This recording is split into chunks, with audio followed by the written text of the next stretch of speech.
Hi everyone, today is the 6th of March 2023 and today I'll be giving my weekly prediction for SPX for the week ending 10th of March 2023. As usual, we're going to start off going over the monthly charts, then the weekly charts, and finally the daily charts, and going over the RSI and other indicators to back which provide divergence or back up the points that I'm making. But before going ahead with the video, I would like to make an important disclaimer that it is highly unadvisable to take trades purely based off of the information in this video, since it is meant for educational purposes and trades are subject to market risk, meaning that any uninformed action could result in significant losses, and it is highly advisable to consult a financial advisor before taking decisions based off of this video. Now that we've mentioned this, let's move on with the actual video.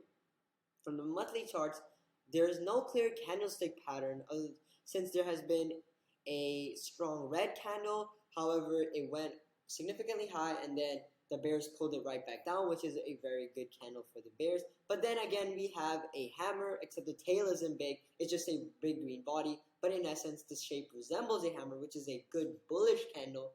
But these two back to back don't really make a difference until we have a breakout or a very strong bullish candle.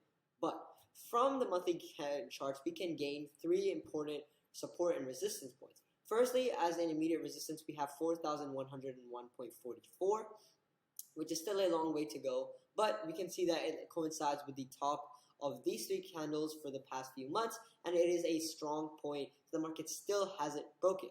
Next, we also get an immediate support zone, which, as you can see, is at 3758, which is a long-term support, but as you can see, the points haven't been able to break it for the past few months. Not for the past 6 or 7 months. Now we get to an even deeper support point, which was the low of the last breakdown. As you can see, it is at 3494. Now this is a very far-fetched support, but it is still to be noted and can be derived from the monthly chart. Additionally, we can also see that there is a long downward sloping trend line which forms a descending triangle market price pattern, which is a very good pattern. However, it is to be noted that the descending candles tend to have upward breakouts, and they tend to be a lot stronger than downward breakouts in this price action pattern. So in the event that there is an upwards breakout in the descending triangle, it would obviously coincide with the pattern's consistency, and it would also break the trend line along with the 4101 resistance point for the last few months, which should provide a very strong bullish indication.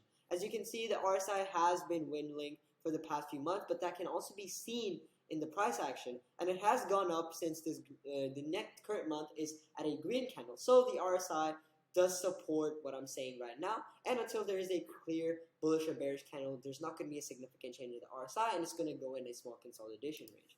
Next, let's move to the weekly charts. Here, yet again, we have a strong hammer kind of candlestick pattern. It has a little bit of an upper break, but it's very small. We can even take this out of the consideration, but it is a hammer candle, which is a very strong bullish candle. It has a tail which is around 1.5 times bigger than the body, and that is a very strong candle since there is a strong body and a strong tail. And as you can see, since there was a short rally in the last week, and this hammer provides a bullish start for this week's prediction, which I'm going to go over later. As you can see, this also coincides with the RSI starting to spike up, which does confirm the price action that I'm saying right now.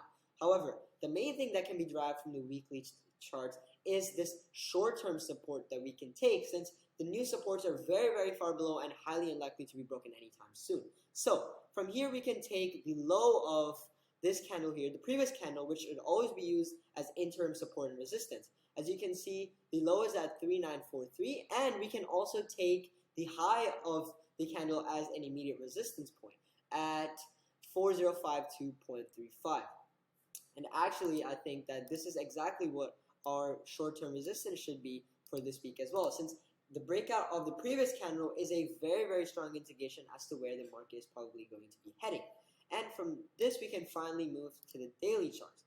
Now, yet again, the daily charts show two very strong bullish candles. After 3 downward candles, we have a strong candle, however, not quite a Maribozu. This candle is not yet a Maribozu, but it has a very big body, and it is a strong green candle, similar to the monthly candle charts and the weekly charts. All 3 charts have consistently shown upwards movements. As you can see, the RSI has skyrocketed, which is a clear confirmation of the upward trend that might be starting to emerge in SPX.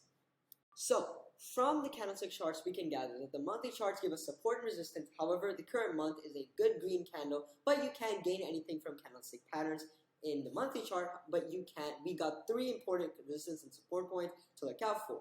From the weekly charts, we saw a strong hammer candle at the end, which is a very, very bullish candle, and we can take that into consideration when talking in conjunction with the daily charts, which also show 2 very strong bullish candles, and therefore, I personally think that the market is more likely to break upwards since all 3 charts show a clear bullish emergence and the RSI supports this decision as well. So it is very, very likely that the market opens with an upwards movement. But if we move over to the option chain here, we can see that for the monthly expiry, the highest CE and PE are at 4,000, and there's no change in the CE and PE from last week, with the premium of 4,000 CE being 84.60, and the premium of 4,000 PE being 34.10, and the put to call ratio being 1.46. Next, for the weekly expiry, we have the highest CE at 4,000 and the highest PE at 4,050, with a plus 50 change in the PE, which can be taken as a bullish indicator, again from the option chain as well. From the 4,000 CE premium, we have 66.30, and for the 4,050 PE, we have a 37.88 premium, with a put to call ratio of 2.05. Finally, for the daily expiry, we can see that the highest CE and PE are also both at 4,000 with a plus 50 change in the PE, which yet again is a bullish signal. So, for the 4,000 CE, we can take 50.40 as the premium for 4,000 CE, and 4,000 PE's premium is 2.55 with a put to call ratio of 2.06. So, after recapping and going over the candlestick pattern and the option chains, we can see that every single indicator is bullish. So it is highly likely that the market has a possible upside.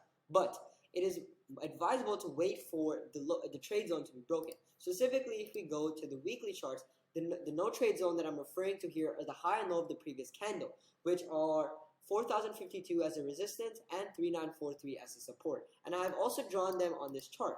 And until and unless this is broken, it is highly inadvisable to take a trade, because although it's very likely that the market's bullish, then until this bar is broken in the daily charts and close over, it is unlikely that the market's going to have a strong rally. So this is my prediction for SPX this week. And on this note, I would like to end the video, and I'll see you in the next one.